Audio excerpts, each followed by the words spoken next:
나무타사 바가와토 아라하토 삼마 삼부타사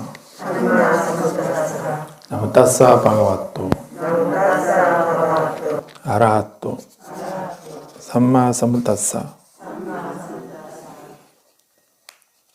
세상에 존귀하신 님, 거룩하신 님, 올바로 원만히 깨달으신 님, 부처님께 예경하나이다.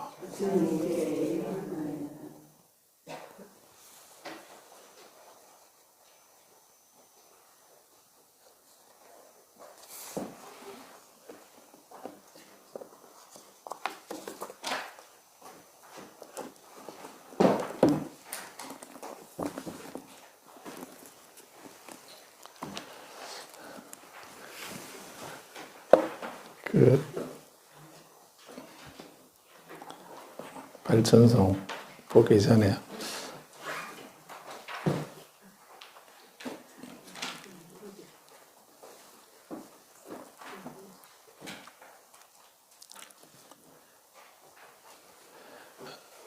도의 환경은 책을 잊어버렸죠. 집에 모셔놓고 오셨죠.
지금 우리 발전송 독송하면서 좀 또 한 구절씩 말씀드리고 이렇게 하는데, 원래 이 시간은 독송은 발전송하고 공부는 도의 환경 보기로 했는데, 그래서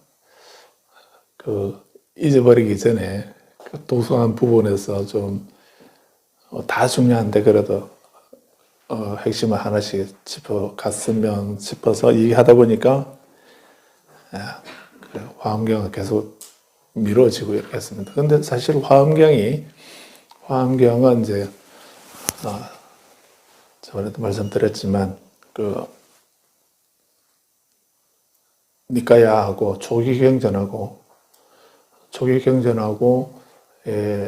반야사상이 결합된 겁니다. 그것이 같이 회통되어 있는 것이 화엄경이다라고 이렇게 보실 수 있습니다.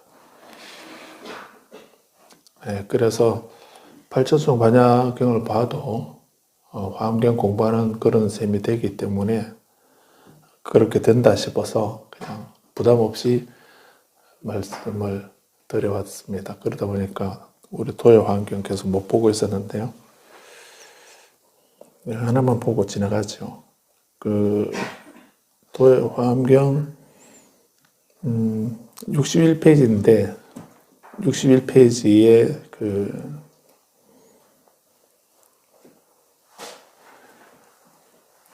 그냥 저번 법회 때 잠시 말씀드리고 지나가긴 했는데 59페이지에 도의 화엄경 59페이지에 화엄의 사법계라고 하는 것을 얘기해 두는데 그 부분을 그냥 이런 것이 있다고 하는 것만 말씀드리고 지나갔습니다. 근데 사실 이 화엄의 사법계만 가지고도 이게 화엄에서 아주 중요한 그런 연계의 가르침이기 때문에 그래서 공부할 부분이 많습니다.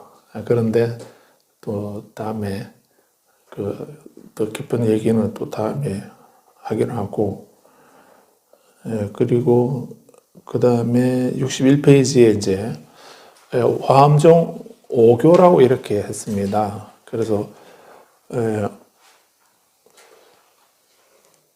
화엄은 이제 부처님 가르침을 부처님의 일대 가르침을 그 5가지로 이렇게 분류하는 이런 분류 방식입니다. 부처님의 모든 가르침을 5가지로 설명하는, 나누는 그런 것을 이제 교판이라고 이렇게 합니다. 교상판석이라는 이런 말을 줄여서 교판이라고 한다고 했습니다. 그래서 이런 교판이라는 이런 생각을 하게 된 것이 그 부처님 가르침은 우리는 그냥 부처님 가르침은 그 이름의 설법이다라고 이렇게 말하죠. 그래서 그 한 소리로 한 목소리로 한 말씀을 하신 부처님의 말씀이다라고 이렇게 그래서 팔만대장경이 모두 다 부처님께서 직접 설하신 것이다라고 하는 그런 믿음을 가지고 있습니다. 믿음을 가지고 있습니다. 그런데 이제 그렇게 보게 되면은 이제 좀 시기적으로 영상에 보면 중국에서 우리들이 이제 그 경전을 번역된 경전을 받아보는 우리 독자 입장에서 보게 되면 부처님이 이제 각설하고 부처님 말씀은 어떤 것인가? 부처님 말씀은 한마디로 말하면은 대기설법이라고 이렇게 말합니다. 경기에 맞춰서 법을 설하신다라고 하는 이런 것이 기본입니다. 그래서 부처님은 이제 우리들의 경기에 맞춰서 법을 말씀을 하시기 때문에 그래서 많은 말씀을 하셨다는 말은 우리들의 경계가 그만큼 다양하다는 이런 의미도 있죠. 경율론 3장으로 이렇게 얘기할 수 있을 겁니다. 근데 이 경전은 이제 법에 대해서 이 경전에 대해서는 이제 수트라라고 이렇게도 말하고 수트라라고 하는데 수다라 이렇게 말하죠. 그래서 그걸 경전을 하는데 이것은 그 차제설 부처님이 그 우리들에게 이제 우리들 경기에 맞게 이렇게 말씀하신 거라서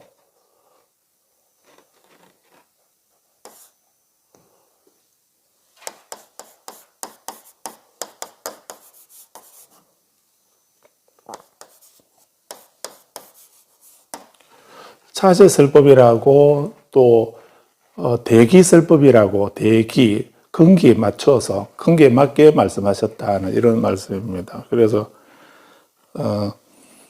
가나까무깔라나의 경이라고 하는 그런 것이 있다고 저번에 한번 말씀드렸는데 이 가나까무깔라나의 경은 가나까라고 하는 이 말은 이제 수학자의 한문으로 산수라고 번역되어 있습니다. 산수 목걸려 이렇게 되어 있는데 산수 그 옛날에 머리 많이 아팠던 그 산수 그래서 이분은 이름에 수학이라는 말이 들어갔으니까 아마 이분은 수학자였을 거다라고 이렇게 보죠.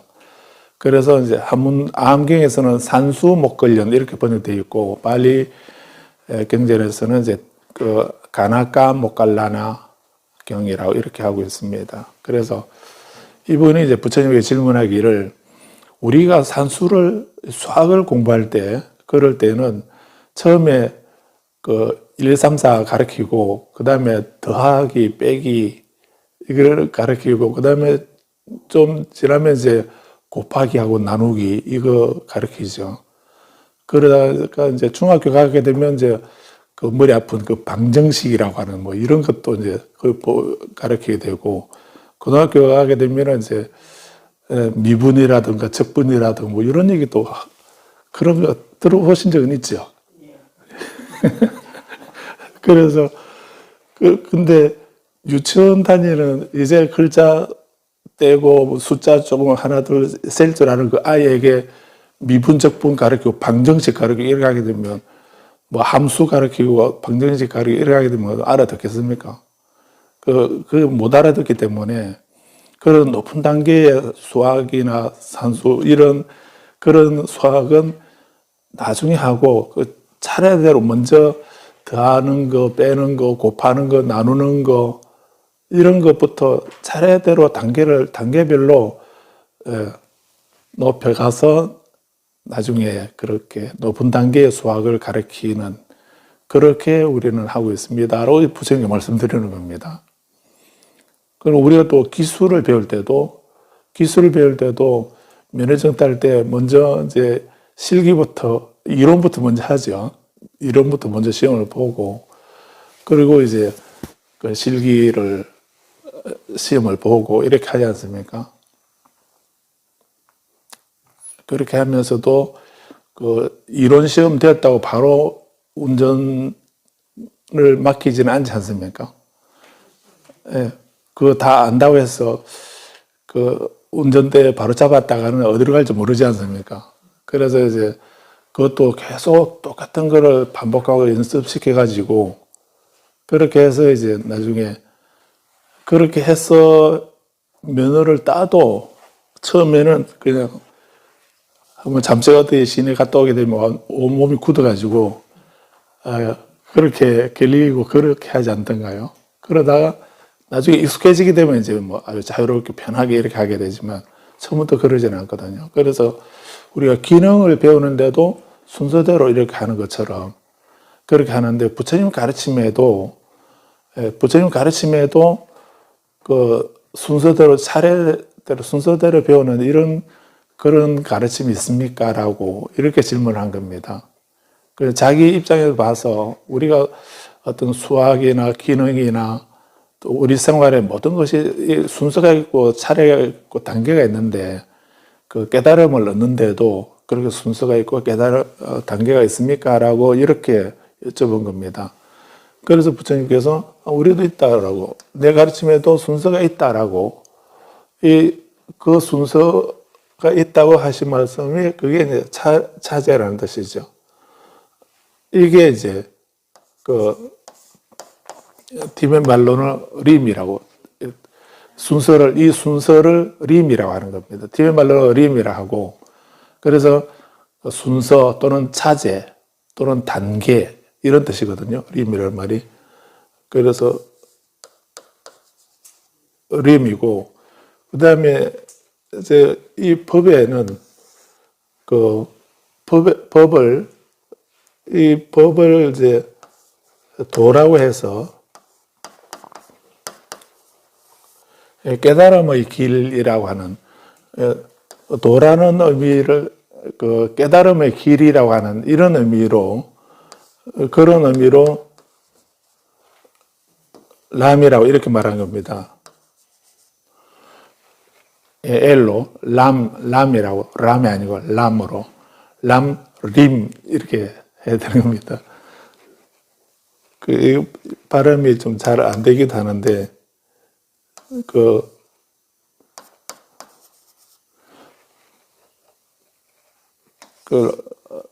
람입니다. 림 람림 이렇게 하니까 L 발음이고 람이고 림 이렇게 되거든요. 그래서 이제 요 람이라는 말은 길이라는 뜻이고 우리는 뜻을 의역을 해서 길은 길인데 어떤 길인가 깨달음의 길이다. 그래서 보리도 하문으로 보리도 이렇게 번역하는 겁니다. 보리도 차제 이렇게 해서 깨달음으로 가는 길 순서 뭐 이렇게 말하는 거죠. 그런데 아무튼 이렇게 그 람님이라는 말이 이제 구체적으로 람님이라고 쓰신 분은 아티사 존자가 쓰셨지만은 이렇게 부처님이 깨달음을 우리가 궁극적 목적은 열반을 얻는 것입니다. 이 열반을 실현하는 거, 열반을 성취하는 거, 이거 열반을 여러 번 말씀드렸는데 이 열반을 그냥 불이 꺼진 상태를 말하는 겁니다. 불이 꺼진 상태를 열반이라 하는 건데, 근데 이 열반은 아주 간단하게 경전에서는 간단하게 어떠한 번뇌, 그냥 탐욕이나 분노나 어리석음이나 이런 삼독이 완전히 없어진 상태를 말한다라고 이렇게 되어 있습니다.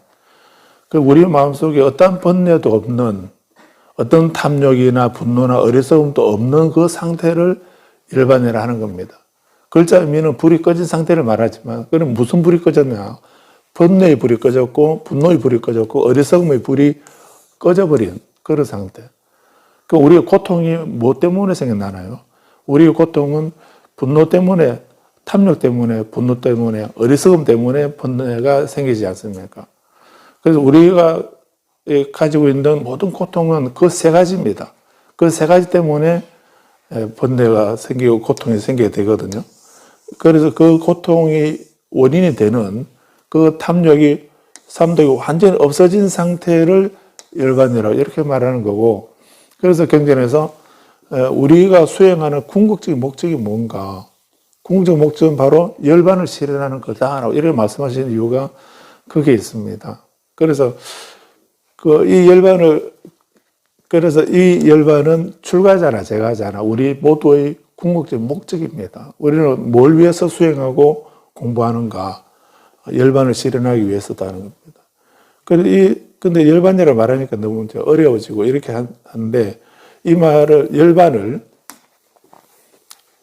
우리가 이해하는 말로 바꾸면은, 행복이라고도 할 수 있습니다. 좀 수준을 많이 낮춰서 말하면은 열반을 행복이다라고 이렇게 말할 수도 있는데, 그런데 행복은 우리가 너무 쉽게 생각할 수 있죠. 그래서 행복에는, 만약 행복이라고 한다면은, 불교에서는 행복을 세 가지 행복을 말합니다.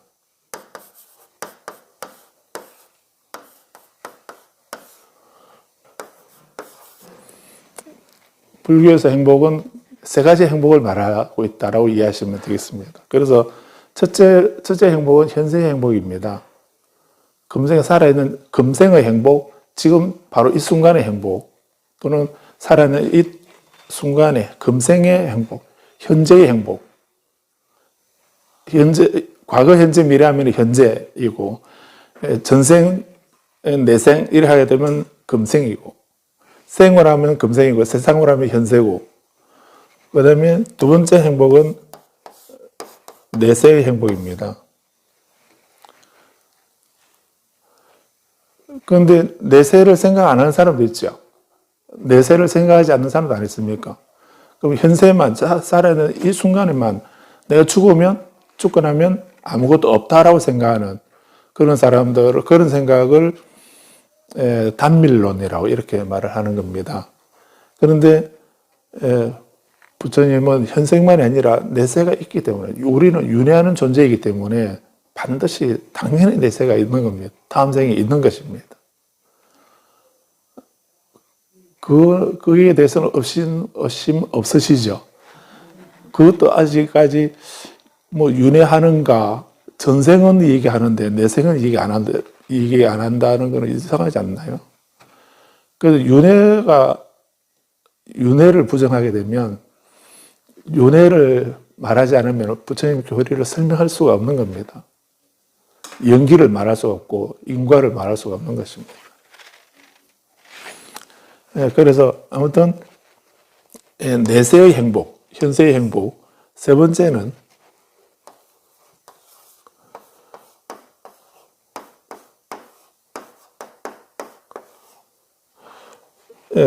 절대의 행복입니다. 궁극적인 행복입니다. 그 현세, 내세를 떠나서 궁극적인 행복. 그 열반을 행복이라고 말한다면, 이쪽이 아니고요. 이쪽입니다. 세 번째, 이거를 말하는 겁니다. 절대 행복, 궁극적인 행복, 이걸 말하는 것입니다. 그런 의미로, 이 궁극적인 행복에는 현세나 내세도 포함되어 있기도 하지만은, 근데 이 궁극적인 행복은 이제 탐욕이나 분노나 어리석음이나 이런 것이 다 끊어진, 없어진 그 상태를 말하는 거기 때문에, 그래서 이 궁극적인 행복을 얻게 되면 열반을 성취했다는 말이고, 해탈을 얻었다, 윤회에서 벗어났다, 괴로움이 소멸되었다라고 이렇게 말할 수 있는 거죠. 그래서 열반을 실현하는 것, 행복을 얻는 것이 우리들의 궁극적인 목적이다 이렇게 하게 되면 우리는 현세의 행복도 있고 내세의 행복도 있고 궁극적인 행복이 있다라고 이렇게 이해를 하셔야 합니다. 그럼 우리는 이것이 제일 가장 심오하고 높은 단계의 행복이라고 이를 말한다면 불자님은 몇 번 하실랍니까? 1번, 2번은 안 하고 3번만 하시겠다고요? 그러면 그게 가능한가? 이거 불가능한 것입니다. 이거는 불자님에게는 해당 안 되는 겁니다. 그거는 한쪽에 욕심을 가지고 있고 또 좋고 나쁜 분별 마음도 가지고 있고 그렇게 하면서 그래 적당히 거짓말도 해야 되고 적당히 속이기도 해야 되고 적당히 훔치기도 해야 되고 훔치진 않나요? 이렇게 그런 세속 생활을 하면서 그러면서 나는 궁극적인 행복을 최고 가는 순도가 아주 높은 이런 궁극적인 행복을 나는 얻어야지 이렇게 한다면 그게 가능할란가? 불가능한 겁니다. 이거 욕심내지 마시고요. 이거 얻으려면 머리 깎아야 됩니다. 출가를 해야 됩니다.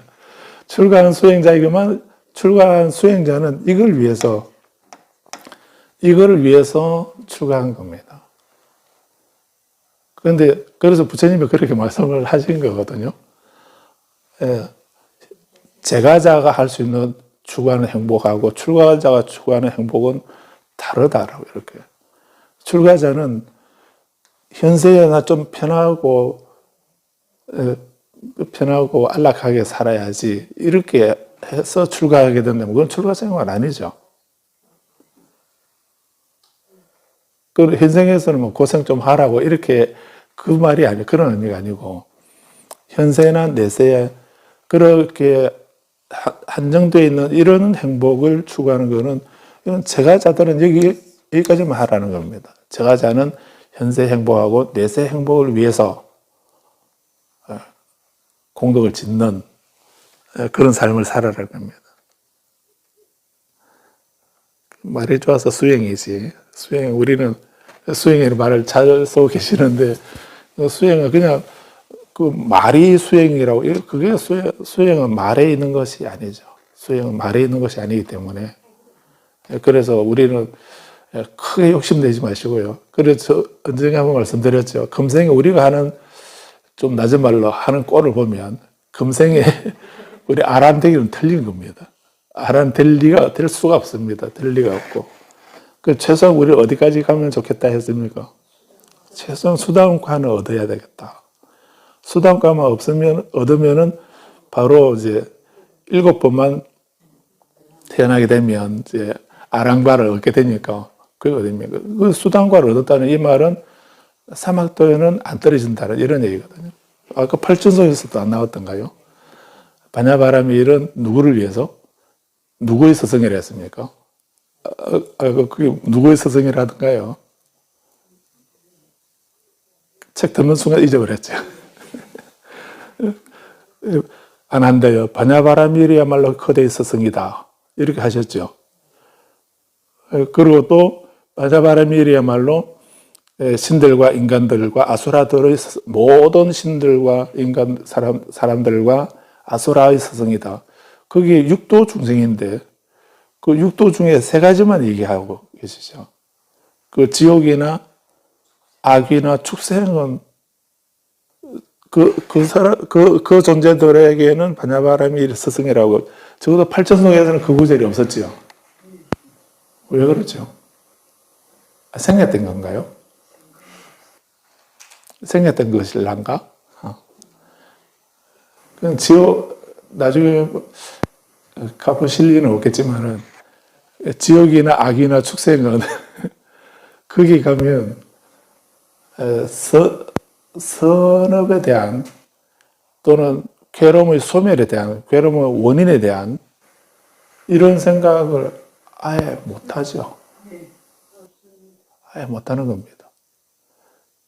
그래도 사람 몸을 가지고 있을 때 우리는 선과 악을 해야 되는 거하고 해서는 안 되는 거, 이걸 알게 되는 겁니다.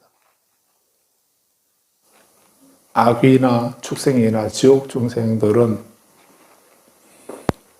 나중에 그 고통 다 받고 난 뒤에 다시 이제 사람으로 태어나거나 천상에 태어나게 되면 비로소 이제 이 법을 따라서 그 이 행복을 위해서 수행할 수 있는 겁니다. 그래서 바냐바라밀은 신들과 인간들과 아수라들의 스승이다라고 이런 말씀하신 거예요. 그 축생들은 스승이 안 되는 건 아닙니다. 스승 부처님이 바냐바람이 있어도 불전시비에 있는 뽀삐는 바냐바람이를 이해하던가요? 안 그렇지 않습니까? 생각 못하는 겁니다. 의미가 없는 겁니다. 그래서 우리는 현세의 행복을 위해서 현세의 행복할 수 있는 이 현세 행복도 누가 줍니까? 현세 행복을 주는 분 누가 현세 행복을 주죠? 보장해 줍니까? 내세 행복도 마찬가지고요. 그래서 내세에 다음 생에 내가 선추에 태어나야 되겠다. 저 선추에 태어났다는 말은 최소한 악도에 안 떨어져야 되겠다. 그게 하사도 수행입니다. 그 내세를 우리 알람님에서 하사도라고 하는 것이 그 수준 낮은 것이 아니고요. 우리 윤회에서 벗어나지 못한다고 한다면은, 아직 윤회에 머물러 있어야 된다고 한다면은, 최소한 우리는 삼선취에는 있어야 됩니다. 천상이나 아수라를 빼서 그냥 빼고 천상하고 인간만 말하기도 하는데, 크게 보면 그 아수라들도 좀 서로 보기만 하면 티격태격 싸우는 그런 투쟁의 신이라서 문제이긴 하지만, 그래도 그 악귀하고는 다르죠. 악귀나 축생하고는 다르긴 합니다. 그래도 뭐 그런 어떤 성된 분노의 마음을 늘 가지고 있다, 투쟁의 마음을 가지고 있다고 한다면 그거는 본인에게 공덕이 되는 것이 아니기 때문에, 그래서 그 삼악취라고 안 하고 사악취라고 이렇게 말하기도 합니다. 그래서 이제 우리는 선취는 두 곳이라고 이렇게 말할 수 있고, 넓은 의미로는 세 곳으로 말할 수도 있긴 한데, 아무튼 그 내세 좋은 곳에 태어나는 사막도에 떨어지지 않게 하는 것이, 그게 누가 다른 분이 그래 하는 것이 아니고 내가 그래 한다는 겁니다. 내가 그 업을 지어야, 선업을 지어야 그 선주에 태어날 수 있는 거고, 악업을 짓게 되면 그 업에 맞는 몸을 받아서 낮은 곳으로 태어나게 된다는, 이것이 업의 가르침 아닌가요? 그래서 경전은 그걸 말씀하고 있는 겁니다. 그러니까 우리 수준에 맞게 차례대로 찾았을 법으로 점진적인 교설이다, 정교 이렇게도 말하고요. 차례대로 설법하신다. 그래서 먼저 하사도 수행을 하고 그 다음에 중사도를 하고 상사도를 하고 이렇게 하는 것처럼 그렇게 단계별로 수행을 하는 거다라고 이렇게 말씀하는 거고, 그다음 율이라고 하는 거는 계율을 말하는 겁니다. 이거는 우리들의 생활 방식을 말씀한 거죠. 그래서 이 경전에서 법에 대해서 부처님께서 법에 대해서 거기에 맞게 우리 수준에 맞는 그런 말씀으로 가장 기본적으로 뭘 말씀하시던가요? 그 개론이라고 다 하고, 먼저 보시에 대해서 얘기하시고, 그 다음에 개에 대해서 말씀하시고, 그 다음에 생천에 대해서, 천상에 태어나는 길 방법에 대해서 말씀하신다라고 이렇게 씁니다. 이것을 찾았을 법이라는 겁니다. 가장 기본적으로 우리는 베풀고 나누는 삶을 사는 거, 베풀고 나누는 삶을 살아야 된다. 두 번째, 윤리, 도덕적인 삶을 살아야 된다. 올바른. 왜 계를 왜 지켜야 되죠? 왜 계를 지키고 도덕적인 삶을 살아라고 하는가? 우리가 짓는 이런 행위의 업에 대한 결과가 내가 짓는 업이 두 가지가 아닙니까? 선업이 있고 악업이 있는데, 우리는 선한 일도 하고 악한 일도 하지 않습니까?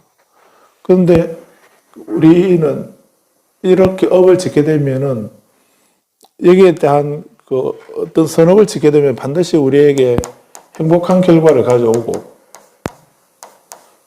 그리고 이게 악업을 짓게 되면 반드시 우리에게 괴로움을 가져오는 이런 것이기 때문에, 그래서 부처님에게나 신에게 잘 빌면은 내가 비록 악업을 지었지만은 잘 빌면은 부처님이 나에게 기쁨을 주신다, 이렇게 한다면 문제가 다릅니다. 내가 선업을 지었지만은 좀 게을러서 절에 자주 안 가고 기도 안 했다고 해서 나중에 그 지옥으로 보낸다든지 악도로 떨어지도록 만든다든지 이렇게 한다면 문제가 다르겠죠. 그렇다면 우리는 그런 걸 관리하는 관리자에게 좀 어떻게든 잘 빌어서 이런 거 무마해 달라고 뭐 이렇게도 얘기해야 될 거 아닙니까? 그런데 불교는 그런 거를 얘기하지 않지 않습니까? 이게 두체가 업이고요. 업에 따라서 내가 선업을 지으면은 행복이 내게 있는 거고, 내가 악업을 지으면은 나에게 불행이 오게 된다는 거, 이것이 기본이기 때문에, 그래서 계를 지키라고 하는 얘기죠. 계를 지키는 거는 그 때문에 하는 거예요. 그 과보가 원인이 내게 있고, 내가 업을 짓게 되면 그 결과가 반드시 내게 돌아오는 거기 때문에, 그래서 도덕적인 삶을 살아라 라고 이렇게 말씀하는 거죠. 그리고 천상에 태어나려면 천상에 태어나는 것도 그 다른 종교에서는 선정을 닦아서 요가를 하고 선정을 닦아서 천상에 태어난다라고 생천을 얘기합니다. 부처님은 우리가 어떻게 천상에 태어날 수 있는가? 천상에 태어나는 방법이 다른 사람의 어떤 지시나 은총이나 가피에서가 아니고 내가 짓는 이 행위에 따라서 천상에 태어나게 된다고 하는 겁니다.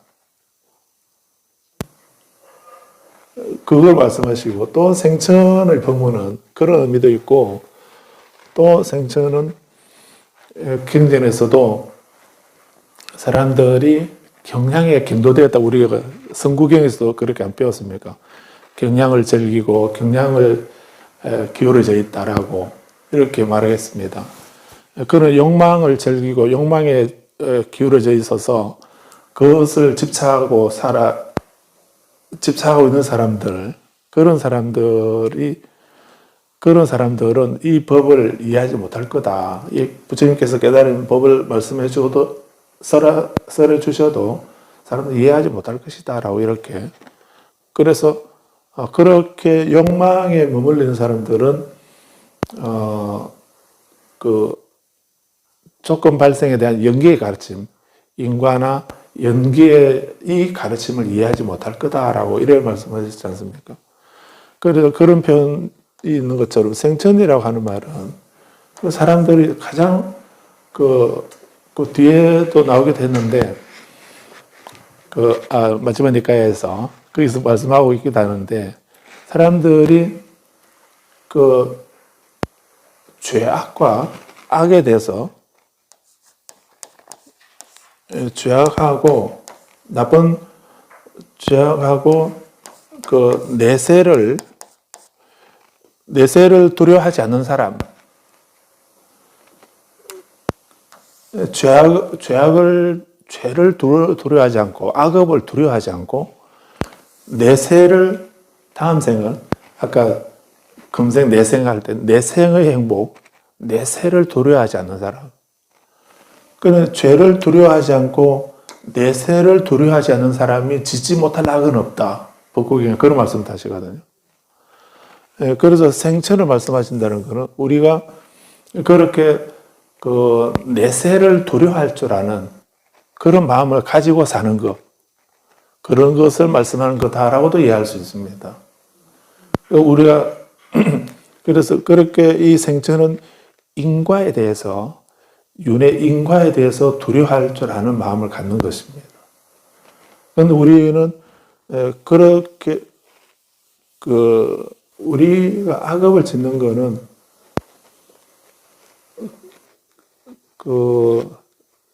가끔 우리가 댓글을 단다든가 이렇게 할 때 보면 그런 거 다룰 때 보면 무책임하게 함부로 막 그렇게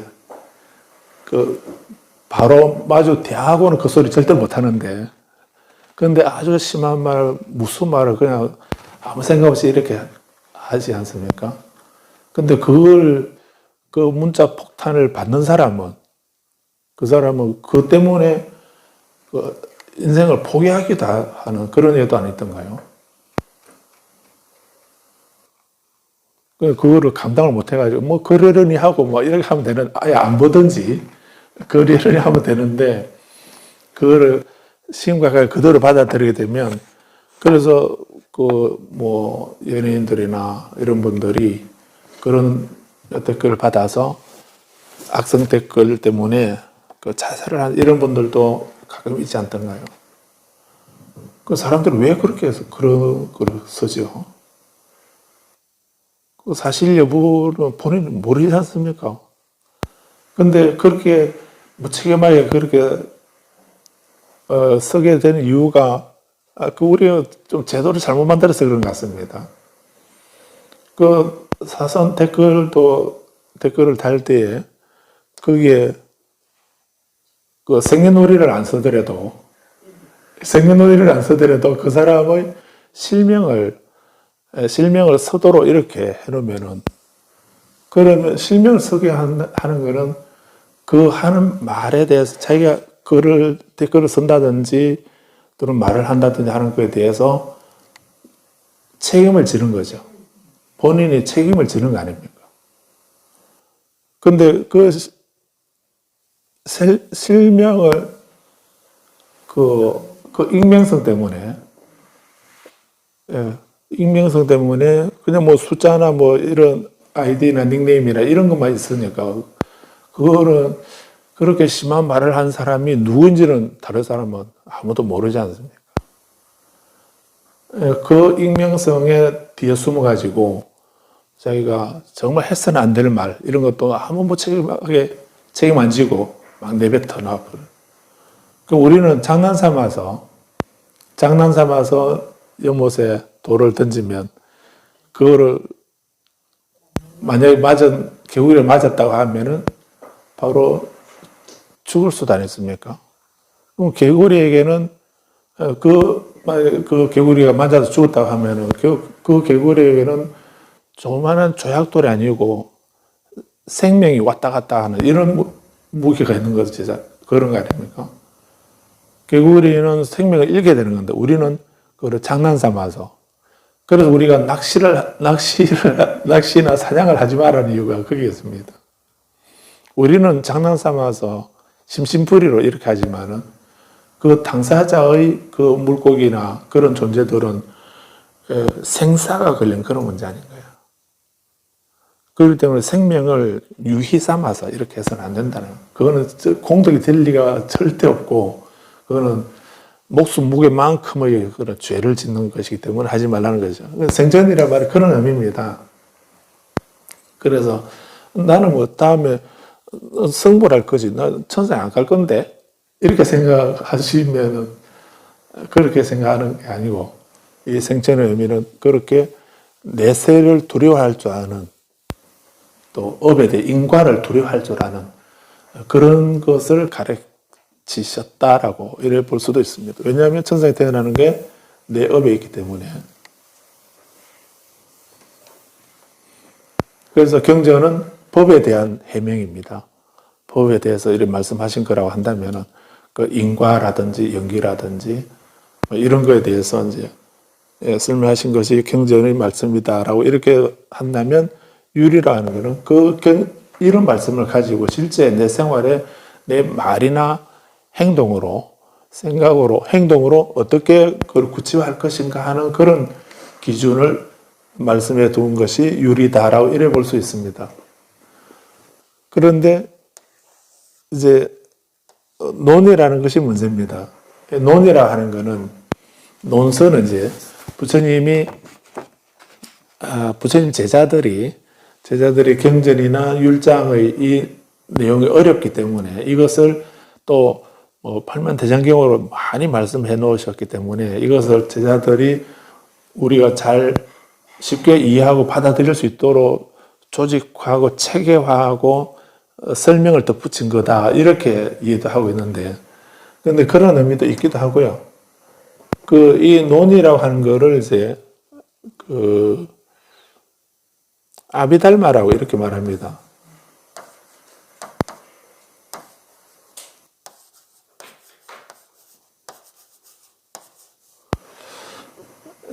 아비다르마라고 이렇게 말하는데, 근데 이 아비는 애비하고 다른 겁니다. 이 아비가 애비라는 말이 아니고요.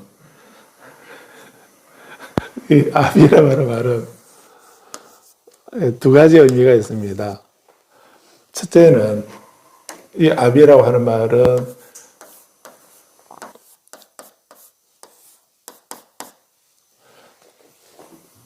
무비라고 이렇게 할 수 있습니다.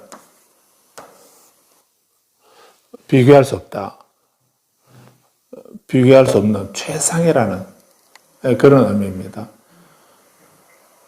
최상 또는 비교할 수 없는 또는 궁극적인 이런 의미도 생각할 수 있습니다.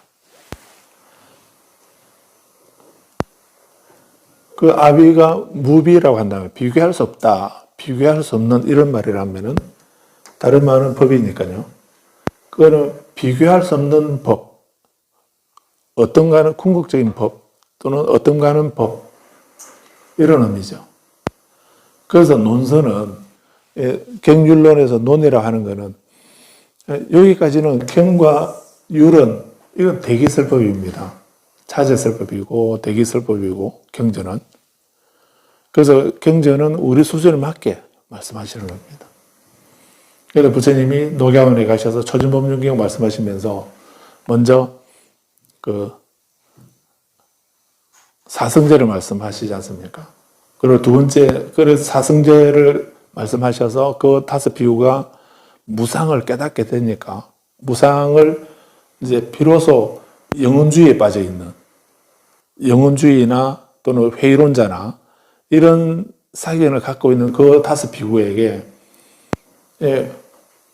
괴로움이라고 하는 진리, 괴로움의 원인이라는 거하고 괴로움의 소멸과 괴로움의 소멸에 이르는 길, 방법이라고 하는 이 사성제를 말씀하시게 되니까 비로소 그 비구들이 무상을 변하는 것이구나, 무상을 비로소 알게 되는 겁니다. 무상을 깨닫고 나니까 그 다음에 이제 무상과 고를 알게 되고, 그 다음에 부처님이 두 번째 하신 말씀이 무아상경입니다.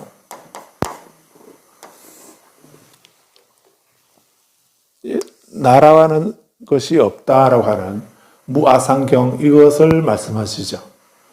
그래서 이 무아상경, 그 초정법륜경하고 무아상경의 법문을 듣고서 비로소 그 비구들이 무상고 무아를 깨닫고서 알아야 되는 겁니다.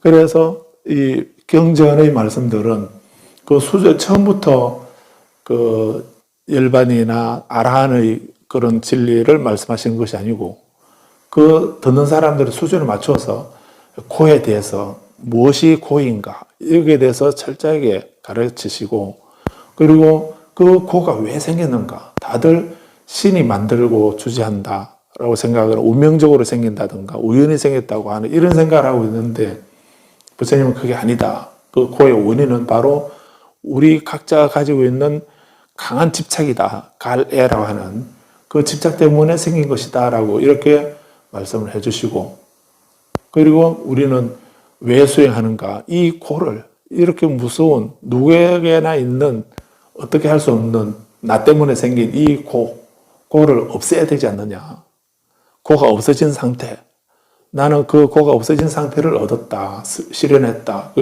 멸성제고 열반을 실현했다는 말씀을 하신 거죠. 그리고 그 열반을 실현하기 위해서 어떻게 해야 되는가? 내가 모두를 열반에 들도록 할 수는 없는 거다. 나는 화살을 뽑는 방법을 나 알아서 나는 가르쳐주는 단지 선언하는 자일 뿐이다. 내가 가르치는 대로 열심히 바로 행해서 해야 할 일을 수행을 해서 괴로움의 종식을 이루어라. 이렇게 말씀하시지 않습니까? 그래서 그 고를 소멸할 수 있는 방법, 그것을 딱 줄이면 8정도 또는 사막이나 8정도인데 이런 내가 없애주는 것이 아니고 나는 없애는 방법을 알려줄 뿐이고 실제로 고를 없애는 거는 내가 없애는 거다. 나의 수행으로 없애야 된다라고 말씀하신 거죠. 그래서 그렇게 경전에서는 차례대로 그 근기에 맞게 말씀을 하시는 겁니다. 그런데 논설은 그런 듣는 사람의 대중들의 생각을 근기를 생각 안 하신 겁니다. 생각 안 하시고 부처님이 깨달으신, 부처님이 알고 보신 깨달으신 법 그 자체를 있는 그대로 설명하신 겁니다. 그게 논서입니다.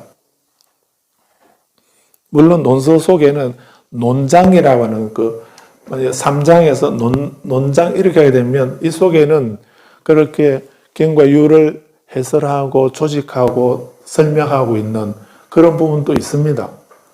그런 것도 있는데 근데 초기 불교 그냥 빨리 3장에 있는 그 논서에는 이런 아비달마 그때는 아비달마라는 말은 이건 이제 그 산스크리트고요.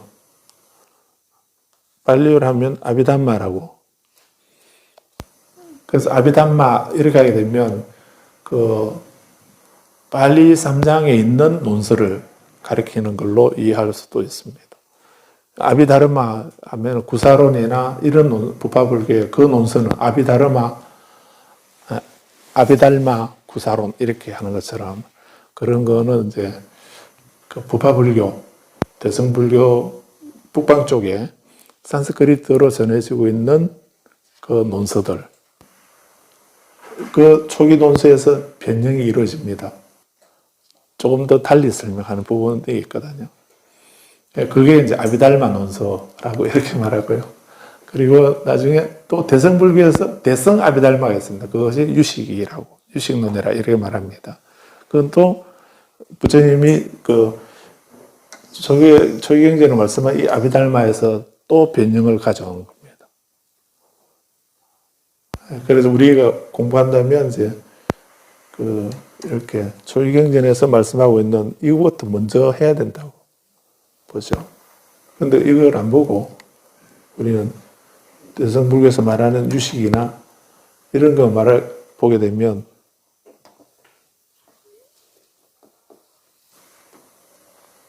조금 다를 수가 있습니다. 그래서 아비라는 말의 첫 번째 무비. 그래서 보통 우리가 도의 화엄경 할 때 화엄경을 어떤 얘기 들으셨나요? 화엄경은 부처님이 깨달으신 내용을 있는 그대로 쏟아부어 놓은 그런 경전이 화엄경이다. 그래서 화엄경은 너무나 호환하고 방대하고 호환한 그런 가르침이기 때문에 그거는 부처님이 중생들 초전법륜경 말씀하시기 전에 하신 거이기 때문에 그래서 부처님의 깨달음 내용을 그대로 말씀해 놓은 것이기 때문에 그냥 우리가 범부들이 공부할 수 있는 것이 아니다. 뭐 이런 식으로 그런 말씀 들어보셨죠? 그런데 물론 그런 내용이 있을 수도 있기도 한데 우리는 도의 화엄경은 그 시각으로 보지 말자라고 하고 있는 겁니다. 그게 아니고 화엄경은 니까야하고 반야사상이 반야보경전 이것이 결합되어 있는 것이 같이 모아서 정리한 것이 화엄경이다. 이렇게 먼저 포자하고 말씀드리는 이유가 거기에 있습니다. 그런데 아무튼 그거는 또 앞으로 우리가 계속 공부해 가면서 이제 부처님이 그 무비의 가르침이 거기도 있을 거고, 그리고 또 차제적인 부분도 당연히 있기 때문에, 그래서 그런, 그러니까 경전으로는 이제 화엄경이 그렇다라고 이런 말하는데, 사실은 이 아비달마 논서가 무비의 그런 비교할 수 없는 부처님의 깨달음 내용을 그대로 말씀해 놓은 그런 것이 바로 아비달마 논서다 하는 이런 이해를 하고 계셔야 됩니다. 근데 논서는 또 두 번째는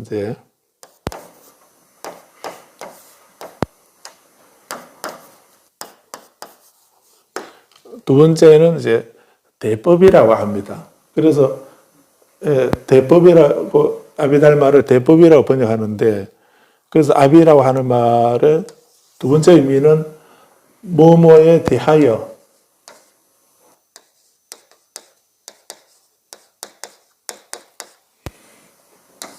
뭐뭐에 대하여 이런 뜻입니다.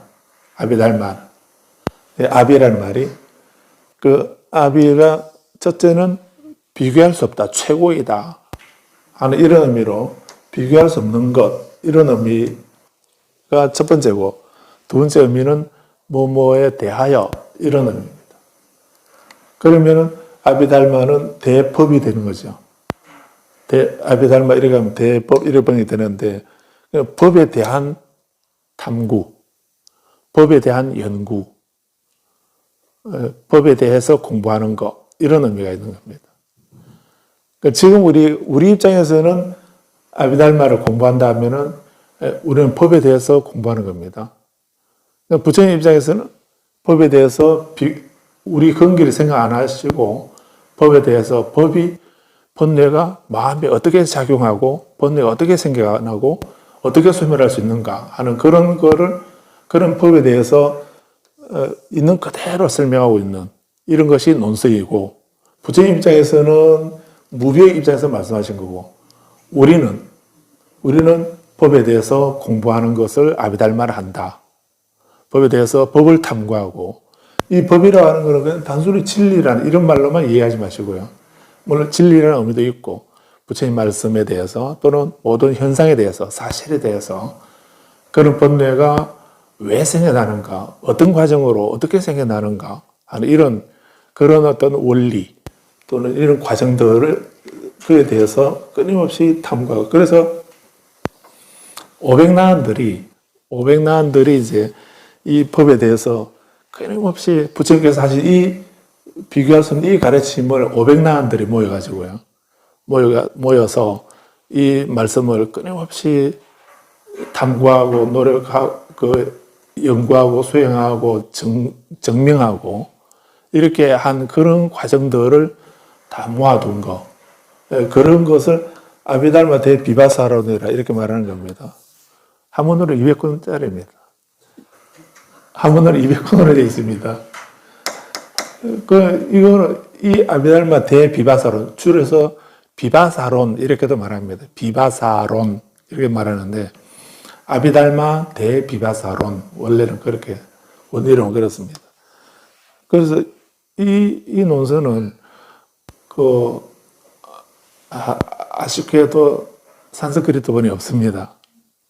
티베트에도 없습니다. 한문으로만 번역되어 있습니다. 얼마나 다행인지 모릅니다. 만약에 한문으로 이 번역 안 했다고 한다면 이런 것이 있었는지조차도 우리는 모를 텐데, 이 부파불교 시대 때에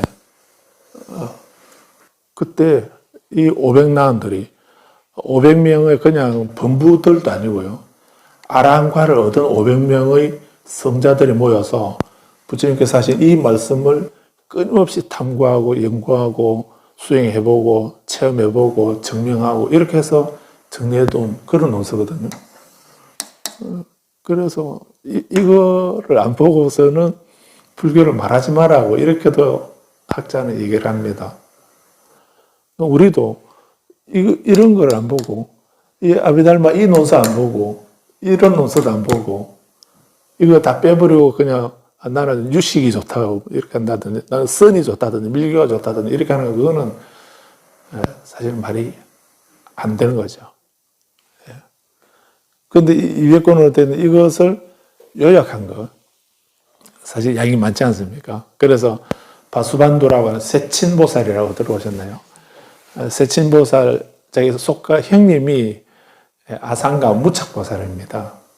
그래서 무착논사의 동생이 세친논사인데 이 세친논사가 우리는 보살이라고도 하죠.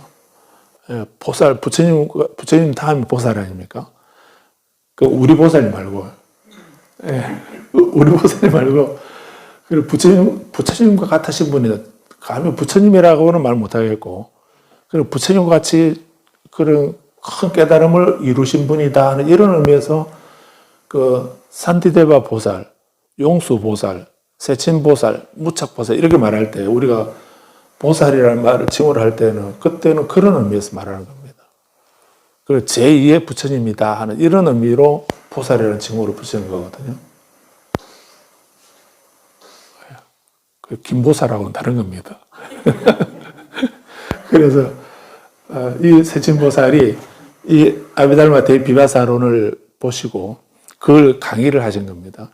강의를 하시면서 이제 그날 강의한 내용을 개송 하나로 요약해서 동판에 새겨서 동굴에 던져 놓고 그래서 그 200권을 전부 다 강의를 마친 겁니다. 그걸 모아서 꺼내가지고 모아서 모아보니까 그 모아둔 것을 구사론회라는 겁니다. 구사론회라는 논서가 있습니다. 그거는 이제 한문으로 30권으로. 그것도 30권이나 되겠는데, 그건 해설까지 포함하니까 그런 거고, 구사론 본송에다가 설명을 좀 덧붙여서 200권에서 30권으로 줄여놓은 것이 구사론입니다. 그래서 그 대법론, 이렇게도 번역을 하는 이유가 법에 대한 탐구, 이런 의미입니다. 그래서 오늘 기억하실 거는 부처님 가르침은 차저설법이다. 이건 그 차저설법인데 어느 쪽이라 하더라도 궁극적인 부처님이 이렇게 법을 설하신 의도는 우리가 열반을 성취하는 거다라고. 열반을 성취할 수 있도록 열반을 성취한다는 말은 나에게 있는 모든 어떤 고통도 없애버리는, 남아있지 않도록 다 없애는 그런 상태를 말하는 겁니다. 그래서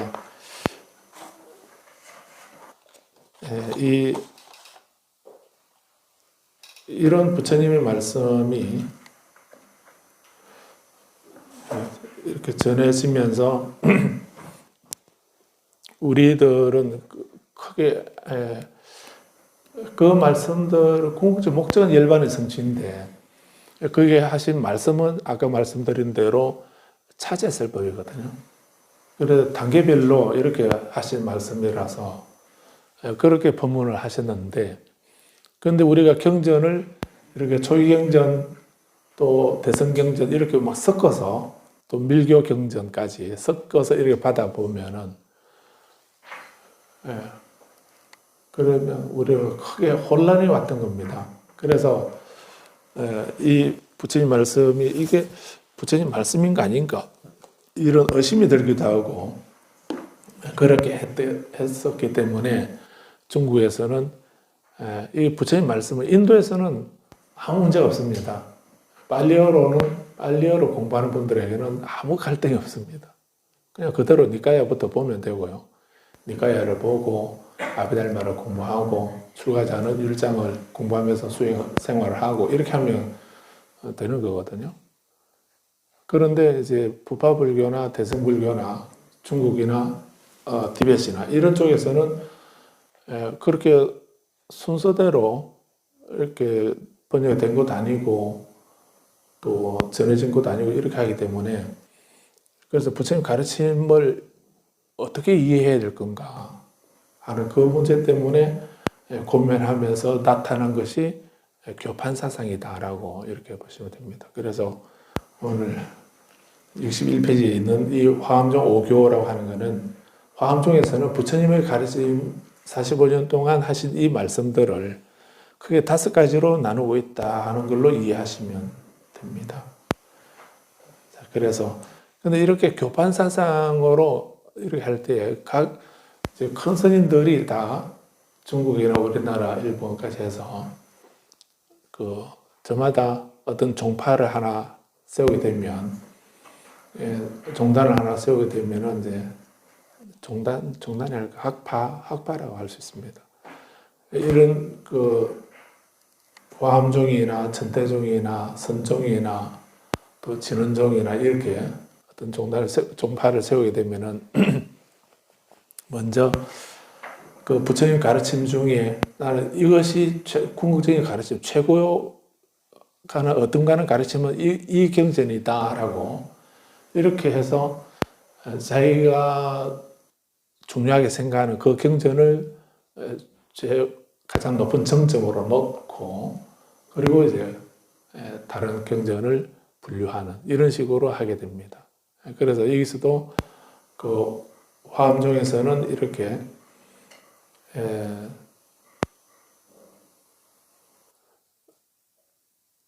다섯 가지로 소승교, 대성시교, 대성종교, 돈교, 원교 이렇게 다섯 가지로 나누고 있는데 근데 천태종에서 천태지자대사는 또 네 가지로 나누거든요. 네 가지로 나눕니다.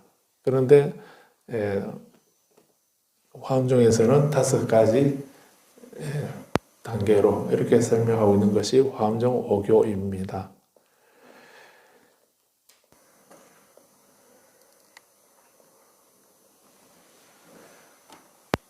여기까지 하고요. 다음에 도의화엄경 2장은 다음에 보도록 하고 오늘 사실 팔천송 부분 이런 부분 아주 중요한 부분이었습니다. 뭐 다 중요한데 그런데 오늘은 팔천송 반야경에서 아주 귀한 말씀을 하신 부분을 오늘 독송을 했습니다.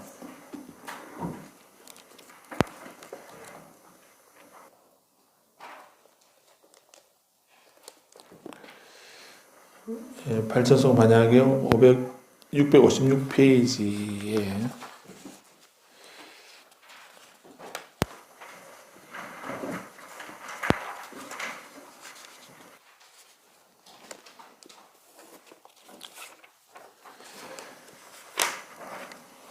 이렇게 우리 팔천송 독서하면서 잠시 독서한 부분에서 필요한 부분들 말씀드리고 있기도 한데 다음에 한번 이 팔천송을 처음부터 하나하나 차례대로 좀 공부해 보면 좋겠다 싶습니다. 그런데 오늘 읽었던 부분에서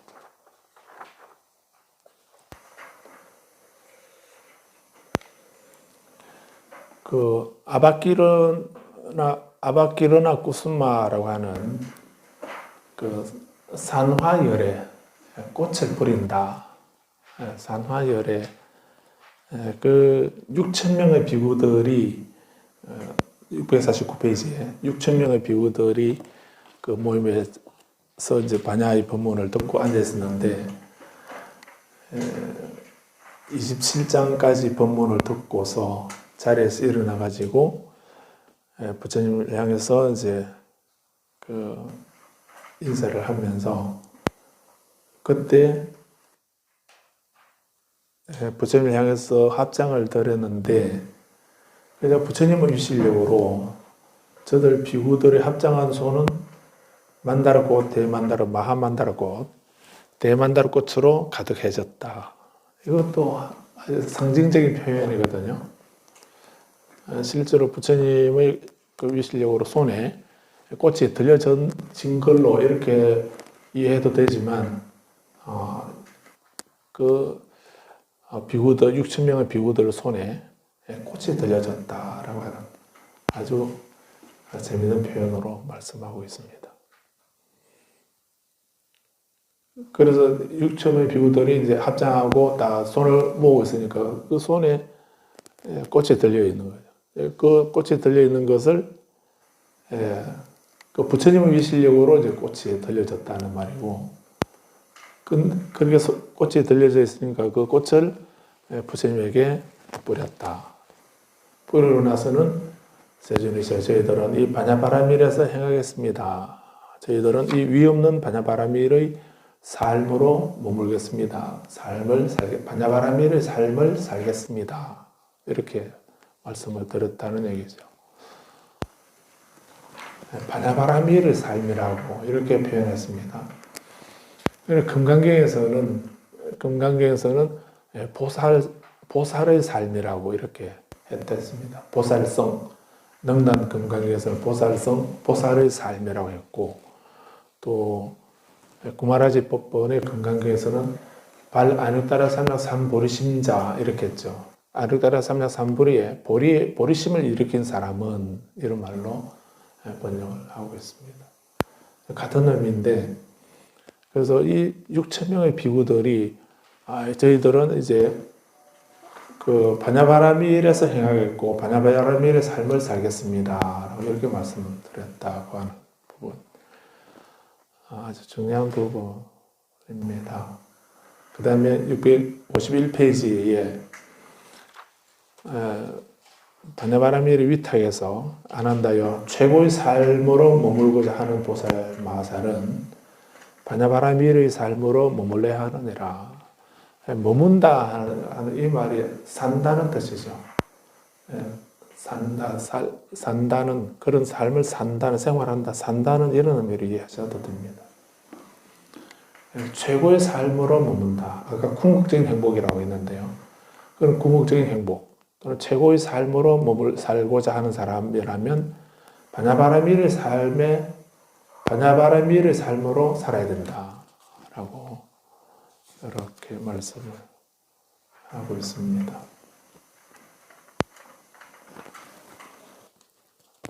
그리고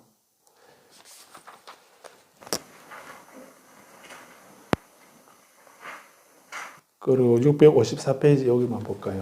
654페이지에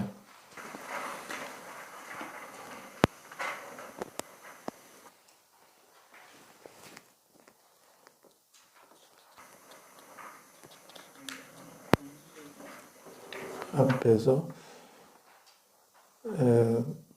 만약에 그대가 바냐바라밀을 배우고 나서 망실하거나 버리고 등한시한다면, 잊어버리거나 버리고 등한시한다면 그것은 곧 그대가 나를 공경하거나 존중하지 않는다는 것이다. 받들거나 공경하거나 기원하지도 않는다는 것이다. 과거, 미래, 현재의 불세존들에 대해서도 그대가 공경하거나 존중하지 않는다는 것이고, 그래서 만약에 그대가 바냐바라밀을 배우고 나서 망실하고 버리고 등한시한다면 그것만으로도 그들은 나를 저버리고 나의 마음을 슬프게 하는 것이다. 바냐바라밀은 과거, 미래, 현재 열영공 정등각을 낳는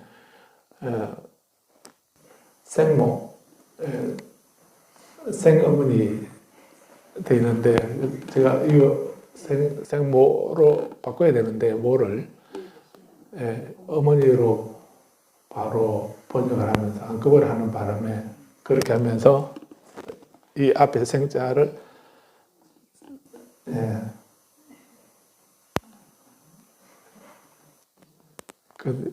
또 이건 어머니가 따로 있는가 이렇게 생각하지 마시고, 이건 제 개정판에는 그걸 바꿔놨습니다. 그래 생모라고 이렇게 하면 됩니다. 나를 낳아주는 어머니다. 정등각을 낳는 어머니이며 이렇게 하면 되죠. 생을 빼버려도 되고요. 아니면 이제 정등각들의 생모이시다 이런 의미죠. 그 생자 빼버리면 됩니다. 정등각을 낳는 어머니이며 일체지성을 가해다 주는 님이시다라고 이런 말씀하고 계시고요. 그래서 오늘 읽었던 부분에서 말씀드리고 싶은, 우리가 생각해 볼 수 있는 부분이 많습니다. 656페이지 중간에 아까 말씀드린 내가 아난다의 중간에 내가 그대의 스승이듯이 바냐바라밀은 곧 그대의 스승이다. 과거 미래 현재의 불세존들이 신들과 인간, 아수라를 포함하는 세상의 스승이듯이 바냐바라밀은 곧 신들과 인간, 아수라를 포함하는 세간의 스승이니라.